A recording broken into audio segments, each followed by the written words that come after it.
There's something I want to tell you, but I can feel myself starting to dissolve again, like the unbinding of a book or the disintegration of sandcastles on the shore. Whatever deity carefully sculpted me used the softest, most malleable sand, leaving me vulnerable if left unprotected. I'm afraid if the unwavering tides were to crash down upon me, I would disappear in an instant, as if I never existed in the first place. Isn't that a fear we all have? For in some way or another, our existence to be utterly forgotten. I think we all want to be witnessed, to leave an impact on those we have loved and things we have touched. Leaving messes and spaces I feel safe in is my way of proving I was alive. Almost to say I had a body that was awake and well loved, and these are the stains to prove it. I'll blitz my perfume on the pillowcases of lovers so that even if they clean my mess, my scent will linger. Perhaps I'll haunt their dreams if I never see them again and they'd remember me in that way. A projection of a fantasy that is, which is as close to reality as we can get sometimes. I think that's the thing that stirs me up the most. How two people could be sharing the same moment, experiencing the same thing, yet walk away with entirely different perceptions of it. It's like art.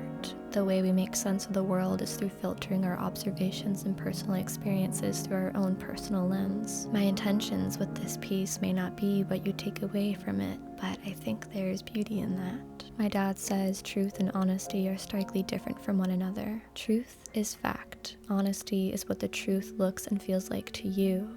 But what do you call it when you don't trust your honest truth? What do you do when you can't decipher your honesty from that of someone else's? What if they clash? Where does truth stand in between all of that? I think we all hold truths we're afraid to admit to ourselves, but these will always find a way to show up in our dreams where there is no escape, no room for denial. Our subconscious forces us to confront the truth our inner selves hold. And what do you do with that truth? The thing about dreams is they're elusive.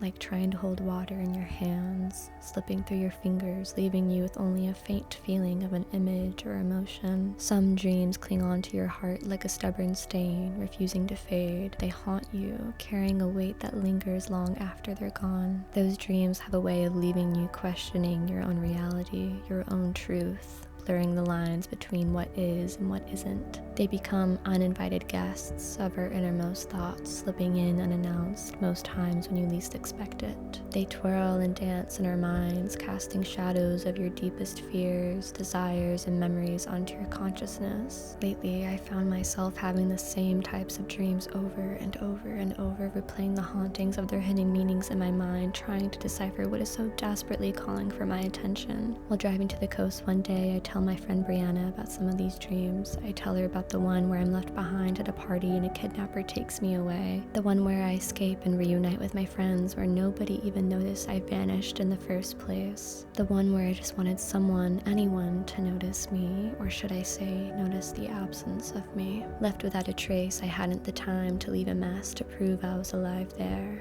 And maybe I wasn't. After sitting in silence for a second or two, I can't remember, Brianna asked me if I have a fear of abandonment. I wanted to tell her the thing I learned recently about how baby animals learn their most vital skill for survival first. How infant giraffes, just hours old, run, newly hatched snakes bite, and humans, we cry for help. Our most vital skill for survival is that heart-wrenching cry.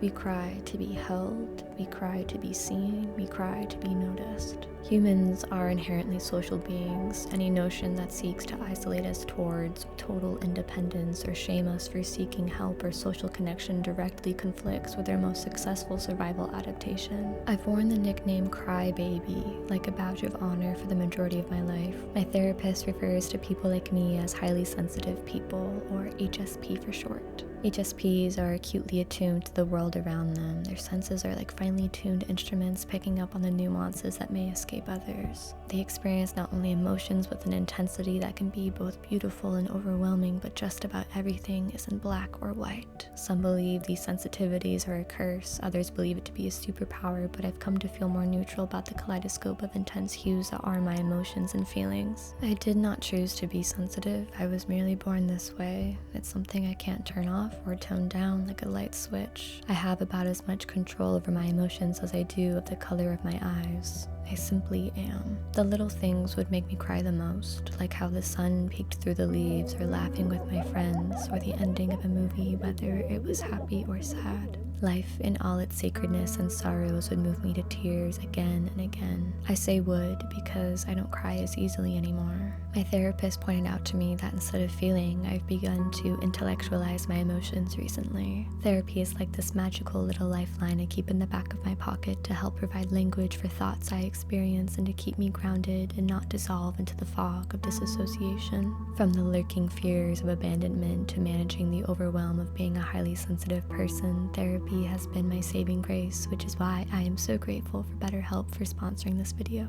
Regardless of your struggles, BetterHelp's mission is to make professional therapy accessible, affordable, and convenient.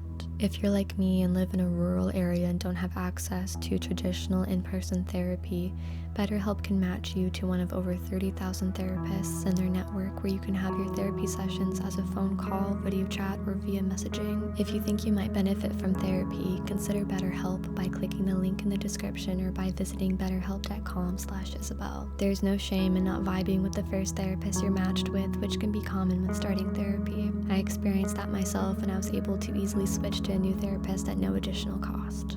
To get started, you will fill out a questionnaire to help assess your specific needs, and then you'll get matched with your therapist, in most cases within 48 hours or less. It's easy to sign up and get matched. Just click the link in my description or go to betterhelp.com/Isobel. Clicking the link not only helps support this channel, but also gives you 10% off your first month of BetterHelp, so you can connect with a therapist and see if it helps you. Thank you, BetterHelp, for supporting this channel. Just as the depths of emotions I experience can lead to moments of big joy and big love, they can equally lead to profound shame and despair. Those dark moments are when I turn to metaphorical and abstract words or concepts that help me regain a sense of control, which is one of the main things I'm working through in therapy. When it gets to that point, you can only watch the world from outside of yourself, disconnected from it all. It's days like today I have a hard time staying in my body, and I wonder if people notice me as I walk by or if I'm completely see-through. I suppose I could spend time wondering why I think this way and why I feel that way, but that is not the point. The point is not in the doing or thinking, but in the being and feeling. My teacher from middle school, now friend, reminds me to stick to my practice when it all gets to be a little too much. That I have no choice other than to do, because choice incites burden, and doing is being, and being is in the doing. So I listen and I do, and I breathe it all in, and then let it go. But you can't stop the rain from coming.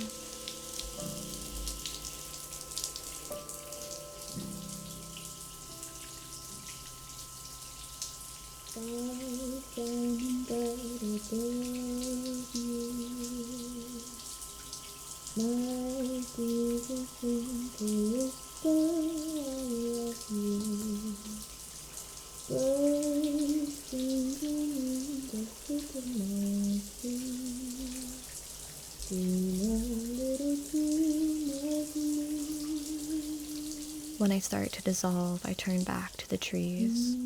I think the universe got a few things right when it comes to trees.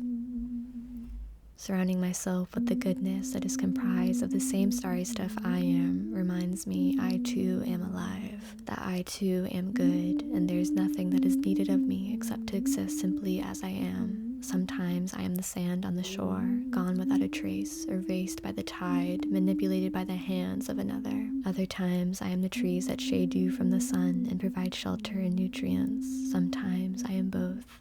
Other times I am nothing at all. And sometimes it's all just a dream.